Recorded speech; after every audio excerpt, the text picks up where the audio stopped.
Welcome to my channel live with পু। আর আজকে সকাল সকাল কিনে নিয়েছি 6 কেজি আম। বাপ রে বাপ।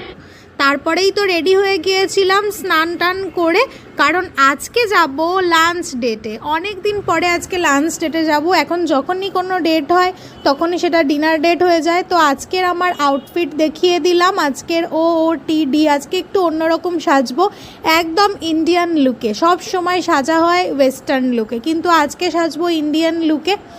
তো কিছু গয়নাগাটি দেখতেই পেলে তোমরা পরে নিলাম। আর আমি আজকে এই ড্রেসটা পরেছি, এটা আমার পয়লা বৈশাখের আরেকটা ড্রেস। তো এটা আজকে আমি পরলাম, আর তারপরে এই ঘড়িটা পরে নিলাম। তারপরে চলে এসেছি সম্রাট রেস্টুরেন্টে। এই রেস্টুরেন্টটা শ্রীরামপুরে অবস্থিত, খুবই ভালো, আমাদের ভীষণ ভীষণ পছন্দের। আর তারপরে দেখো আমরা নিয়েছিলাম আজকে চাইনিজ, এবং তার সাথে কিন্তু কুলচাও নিয়েছিলাম।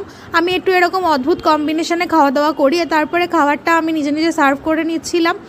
দারুণ টেস্টি ছিল খাবারগুলো, কি বলবো, একদম অসাধারণ। তারপরে রেস্টুরেন্ট থেকে বেরিয়ে সোজা চলে গেলাম ডেজার্টের জন্য মিষ্টির দোকানে, কারণ মিষ্টি নেওয়ারও ছিল আর মিষ্টি খেলামও।